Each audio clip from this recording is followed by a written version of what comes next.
Hey, everybody. So today we are talking about what is happening on the front lines of online sales. And I have a guest with us today that is working currently as an OSC and building her personal brand. And she is going to share with us how that has gone for her, how her role may be misunderstood, what she's found as in her new role, and just what it's been like building a personal brand as an OSC. So I think it's going to be a great conversation. You are going to love this guest, so please stick around and let's get into it. Welcome to the Just Make It Pretty podcast, the marketing and mindset show for home builders and beyond. I'm your host, Sarah Haynes, and around here we go beyond pretty pictures and we get honest about what's working, what's not, and what it really takes to build better brands, better experiences, and better teams. You'll find creative ideas, practical strategies, and conversations that actually matter. I'm so glad you're here. Now let's get started. So I am here today with Bri Ewchuk. She is the OSC at Ivy Homes, and she is here to talk about what it's like being an OSC right now in the home building industry. Brianna, thank you so much for joining me. It's so good to see you. Yeah, I'm so excited to be here. And yeah, I'm just excited to talk more about OSC. Yeah, I've been following you. Obviously, we've known each other for a while, but I've been following you on your new journey on LinkedIn and your newsletter. And I'm so happy for you building a brand and you're doing such a great job. And that's why I was like, I need to have her on to talk about this because we just don't hear about people from the front lines very often. That's why this episode came about. But I would love for you, Bri, to share how you got into your role today, what building your brand has been like, and what your day to day as an OSC looks like right now. I know that's a lot of questions I just put all into one. Feel free to share to your comfort Yeah, level. all good. Yeah, so I am the OSC for Ivy Homes. I recently moved back to my hometown of Augusta, Georgia. Wow, I guess it's almost been a year. It was May of last year. Doesn't seem like that much time is flying by, but so I started working as an OSC for them in October, and it's been a great journey. My day to day is really different every day. I don't really have like a set schedule every day, but I work a hybrid kind of schedule. So I'm in the office 2 days a week, but the other days I'm working from home or I'm out in the communities doing things with the agents and things like that. My day to day is usually communicating back and forth with agents, communicating with leads, obviously, people that are interested in our homes and our communities. We have 5 communities right now, hopefully growing in the future. But so I manage just keeping up to date on all the information for those communities, collaborating with our marketing team to make sure that our messaging is consistent. And then I obviously work on my newsletter as part of my job. That started I guess, end of last year. And the whole reason I chose to do the Click Before the Key newsletter is to just bring awareness to the OSC role. I know we'll probably get into it, but I think a lot of people have misconceptions about what the role is and how important it is and just what all it entails. And so I just wanted to bring my perspective to LinkedIn and hopefully connect with other professionals that are interested in learning more. Yeah, I love the name of your newsletter too. It's Yeah, so thank cute. Like, I feel like as a marketing person, I feel like naming things is so hard. And so I always look and I'm you. like, oh my God, that's such a great name. Why did I think of that? I So can't really take credit. ChatGPT helped me a little bit with that one. ChatGPT helps me during my job too. So I no shade on that. I think it's a great name. I think the content you're sharing is really great. And I agree with you. Like a lot of people don't really understand what OSCs do and the impact that they can have. So I'd love to just dive right into that and talk about like what do you think people outside of the OSC role like misunderstand about what you do?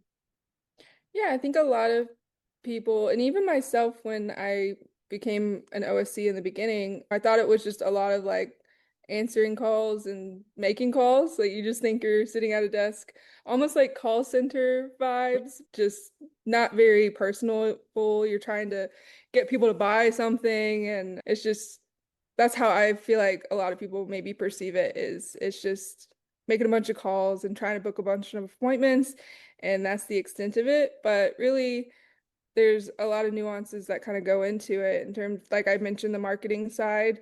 Although I am not marketing person and Ivy Homes has a great marketing team, I sit in on their meetings and listen to what ideas and things they are coming up with so that I can have an idea of maybe some potential buyers that may be interested in things that they're creating or events that they're thinking up.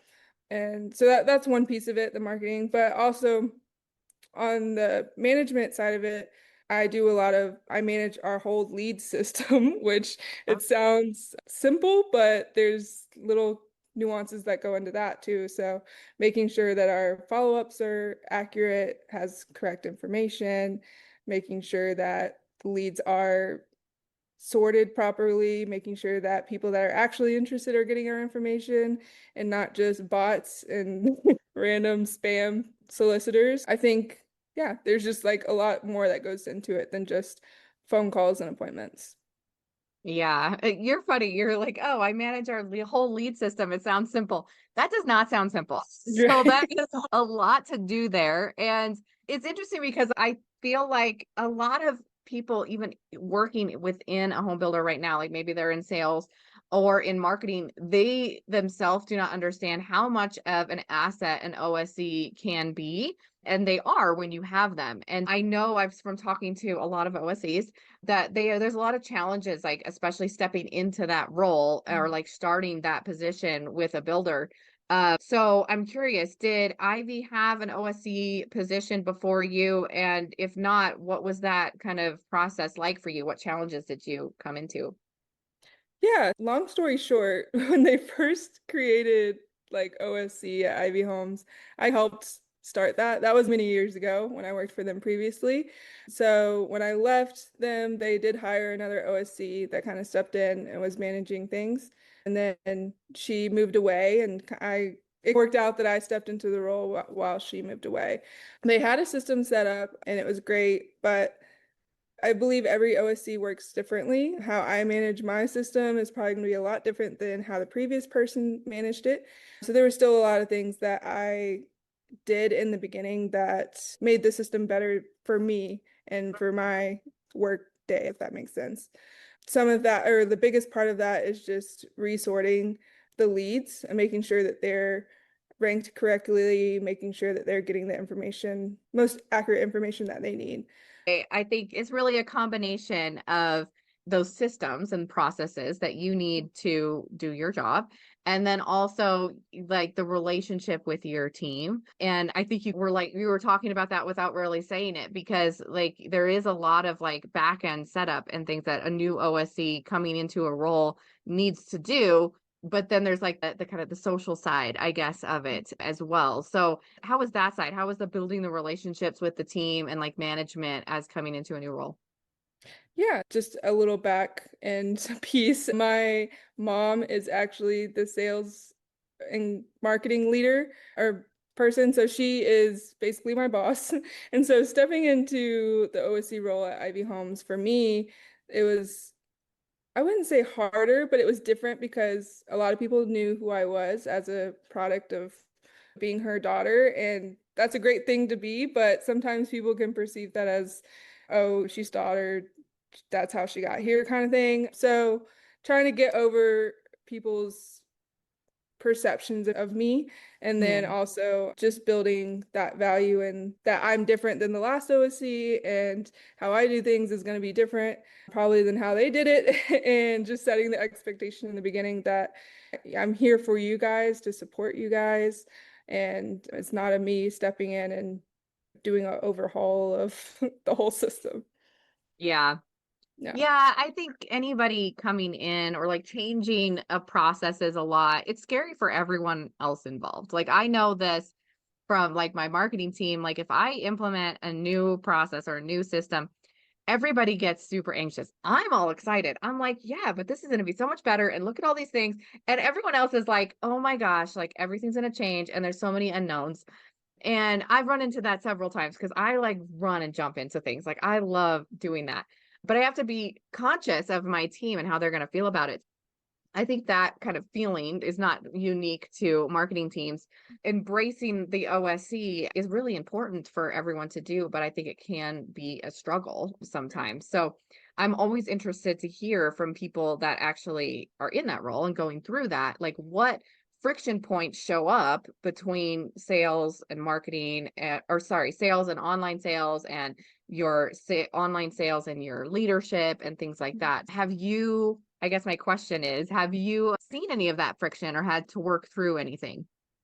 I wouldn't necessarily call it friction. When I stepped into this role with Ivy Homes, I already knew some of the sales people just from being around previously, and some of those relationships were already built. But in terms of like just both being on the same page and getting on board, I think it just took some grace and from both sides and then just patience. I was on my end, I'm working on cleaning up a lot of stuff. On their end, they're probably getting eager and anxious for appointments. When I started at Ivy Homes back in October, it was a slow season. We were towards the end of the year, so like they're like grabbing for appointments, wanting all this help from me while I'm trying to manage getting my systems in place. And I think that was maybe the friction in the beginning, is just being able to manage what I need for myself, but also what the sales team needs, and working together and understanding what's best for everyone. You bring up a good point that a lot of the work that OSCs do is not always visible like right away. And it's a slow build. I deal with this a lot with marketing. It's like you have to set it up and you have to like trust the process so that because this is going to compound. But you're always, at least for me, it feels like you're fighting for your value to like show Mhm. like this is going to pay off. Like this is how this is going to work.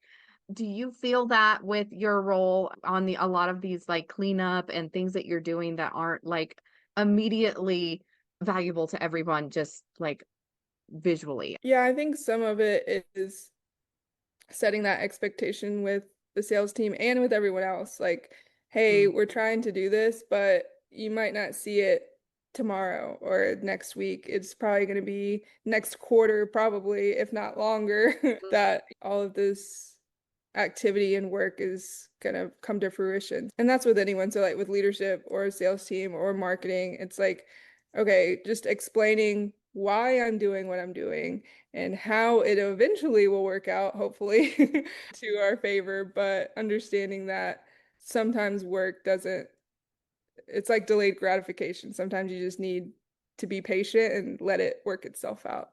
Hopefully that answered what you're asking. Yeah, no, and I know your mom. I've talked with her a little bit about this kind of stuff too, but it really comes down to leadership. Like Mhm. they also have to back you up. And it's like, yes, we're all hoping this is going to work out, but we're not just sitting here on a hope and a prayer. Like here's the strategy that we're working through. And that can come from you, but it also needs to come from leadership, I think, as well, and like backing up their team and knowing that like everyone is working towards the same goal. And I think that's what builds, I think you mentioned value earlier, but like building value and with your leadership and your other team, it's like putting these systems into place that you know will that have strategy and thought behind it that will turn into something, like that's what's gonna, once it does come out that like it was successful or what you changed worked, it that's when people are like, oh, okay, like she doesn't just have a hope and a prayer. It really is like a strategized system that they're implementing. And that you're really building out systems, right? And you can't just Mhm. do that all willy-nilly. Like, yeah, I think this is going to work. Like Right. you need to have that strategy. And when you stepped into this role, I'm curious, like how quickly did you realize if things were missing from your CRM or if there was something that was missing from the process? And how did that process work for you of fixing those items as they came up? Yeah, like I said, the system was already in place, so there was like I didn't have to overhaul it really. But for me, there was things I noticed immediately that I wanted to fix or change more to like my style of things. Obviously, the biggest one is like our lead follow-up system, but a lot of the stuff that I didn't do necessarily right away because I believe I had to really understand my builder's messaging and my builder story. Obviously, I know of Ivy Homes because they've been around and my family and stuff for a while. Yes. I know them pretty well, but just understanding what messaging they want to get across, that is paramount to understanding what kind of follow-up process we're going to have, what kind of messaging are we going to have in our emails or my text follow-up or my phone calls with people. I also had to know what communities we have out there, what homes. And so just gathering all that information was the priority in the beginning. And then once I felt confident and comfortable with that information, I was able to overhaul some of that follow-up and processes that we had. And customize it to yourself, I imagine Right. too, like making it sound like you and adding your personal touch to some of those like messages can be really important so that Right. it matches the experience that they get when they call and then when they get your email later on. Exactly. And then at the time too, we were like looking at implementing like voice assist thing on our calling system. And then like we were looking at other avenues to like add into our systems too. So figuring out how those were going to integrate into everything was also a big task in the beginning too. So, as you are building your brands, because a lot of this happened all at the same time for you, it was a very short period. So, talk a little bit about that. Like, as you're building this system out, or like optimizing the system, I guess is a better word, and you're working with this builder, and what motivated you to then also be like, I want to start this newsletter and like really talk about the industry as a whole, because the information that you're sharing is really like applicable to a lot of different builders, and it's really Right. great information outside of just your little lane. So how did that work? Yeah. Yeah, I think it stemmed from I mentioned I recently moved back home, and although I've grown up in the Augusta area, I like to call it like a little big town. It's like little enough where you know a lot of people, but still big enough where there's still plenty of people to like connect and meet with. And moving to back home, I wanted to connect more with people just in my community. And then that kind of led me to, okay, who we live in a digital world, so I feel like I need to be figuring out connections on the digital platform as well. So the reason why I chose LinkedIn is because there is a lot of sales professionals as well as just OSCs and people like that that are on there that I may never have connected with. LinkedIn is also, I feel like, a diamond in the rough. People don't know it's there or like don't Yes. utilize it to its full potential. And so I was like, okay, I'm gonna see where this takes me. And the reason why I chose a newsletter is because it was I guess not as timely, not as timely of a task for me to like keep up with. I really wanted to make sure I chose something that I could be consistent with and that I knew was something that I would like to do. I like dwindled it down to like three, I call it the three C's I came up with, but it's content, communication, and what was the other one? Connection. So content, communication, what did I say? Content, connection, and actually the other one was consistency. All right, I'm going to say those again. Content, connection, and consistency. But content was like, okay, where do I want to take this? Does it want to be written? Do I want to do a podcast? Do I want to do something along those lines? So obviously I chose newsletter. And then connection, what kind of audience am I connecting with? I wanted to connect with professionals and I wanted to connect with people that were primarily my age or in my same role, things like that.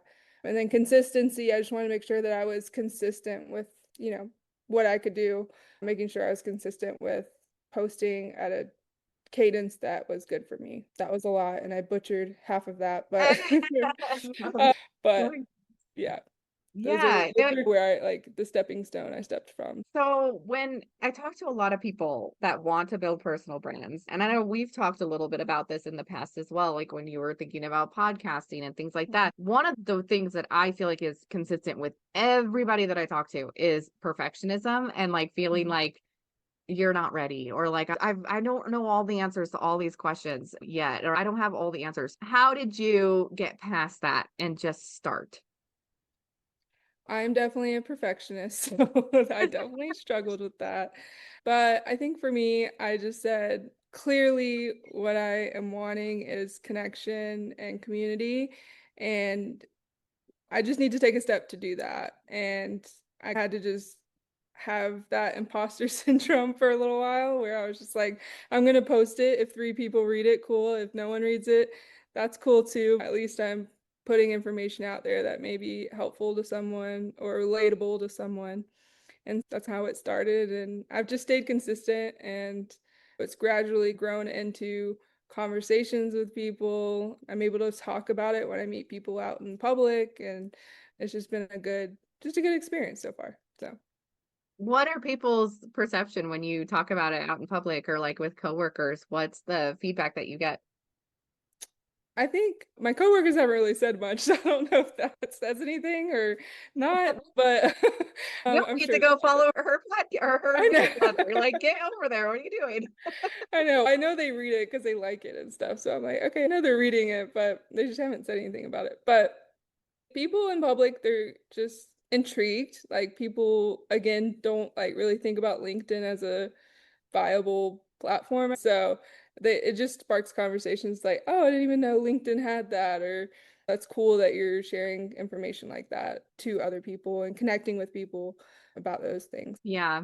When I started my newsletter, it was really similar. It was like people are just like, "Oh my gosh, like one, I didn't know that was on LinkedIn, and two, wow, like you're sharing so much info or that's so much to do or I don't know, they have the perception is so big and it is a lot of work. Content creation is not easy. I'm not saying that it is, but Yeah, definitely not. yeah, but I feel like the amount of work that goes into it with the is not necessarily proportionate to the perception of it. People think it's like a lot bigger and it really gives you like some clout as you're building a brand. And I could not agree more with you on the fact that like most people are sleeping on LinkedIn because there's a lot of opportunity there and it's not like other social platforms like air quotes it's really not a social platform. I feel like it's a professional social platform because you're able to really drill down into like your career, what you're good at, your thought leadership, and you reach so many more people than if you were going to just post that on wherever and just hope people find you. So it's a really great way to connect. And I'm always telling people, like, if you want to be known for anything, like, you just need to post about it on LinkedIn. And it like I said, it connects you with people that aren't even near you. I've connected with people in Texas and random places that you just wouldn't think to come across that person. And then hopefully at some point I will get to meet some of these people at shows or professional conferences, things like that, and just build those relationships in person too. But I think of LinkedIn as like a professional Facebook because I post like stuff that like I'm doing as well. It's not just OSC stuff. Like I did a mahjong event I think it was like last week. I went and supported, so posting about that, and I don't know, it's fun to me. I like doing it. I think we forget like people are people everywhere. Like we're not just like one thing. Like, oh, when I log on to LinkedIn, now suddenly I'm only professional. I don't want to talk about anything like personal. Like that's not no, like people are craving the same kind of connection everywhere that they go. And so LinkedIn is no different than that. Obviously, I do as a marketer, I do tailor content differently for different platforms, but Right. showing personality is not something that I think you should just remove because you're on a professional platform. I think that's silly and it's just cutting off ways that people can connect to you. So I have one more question for you. I feel like one of the things that when I have guests on the podcast and I ask my last question, I like to make it the hardest one. Oh And Lord. I feel like everybody has this like one thing that they're like, I wish that everyone just could understand this one thing and like things would be better for like my role or my company or whatever. So my question for you is, what is that one thing you wish that people understood about OSCs? I don't know if this is OSC specific, but it could honestly be applicable anywhere.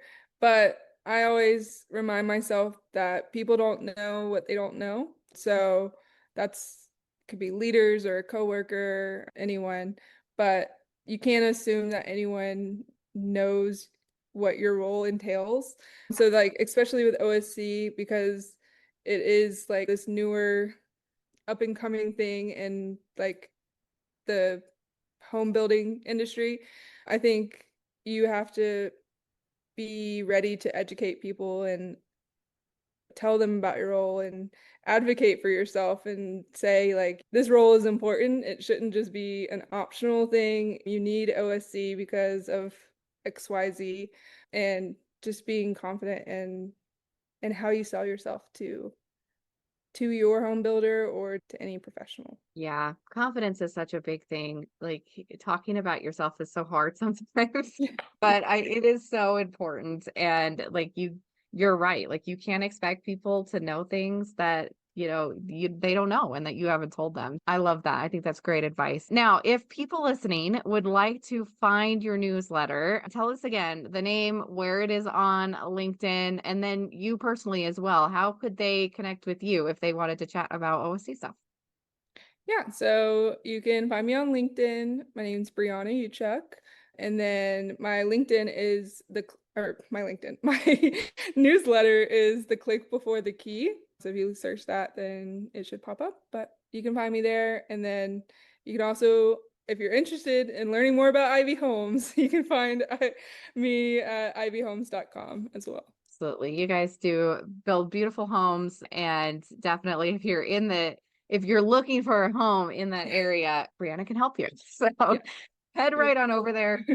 Definitely follow her newsletter. I think like I said before, I love everything that you're sharing. I really appreciate people creating content in the industry. I think that sharing information is such a powerful thing that we can do. And there's a lot of older ideas. I feel like it's older, but it's, oh, we shouldn't tell everybody that, or like keep all of these things private. And I really love when I find people who are sharing information freely. And it's something that I really identify with as well. So thank you for doing that. Everyone go follow Bri and let us know what you thought of this episode as well. Did you like having insights from someone on the front lines? Let me know. I know this episode was a little bit different than ones we have done before, and I absolutely love that. I'm always trying to bring in new voices and new information that maybe we don't think about every day. And I'd love to hear your thoughts about what you learned from this episode, and if you have any additional questions as well. And I have to also say, please follow us over on YouTube, follow us on Instagram. The podcast is everywhere, and I'm really trying to grow those platforms and our following. So please go like, follow, share, do all the internet things. It really helps me out and makes me happy when I see it. So thank you so much. Thank you for being here today, and thank you for sharing this episode with your friends and with your team. It makes such a big difference to me and all of my guests. So thank you, everyone. Thank you, Bri. I really enjoyed this conversation, and it was so good to see you. Yes, it was good to see you too. All right, everybody. We will see you in our next episode. Thanks so much. Bye.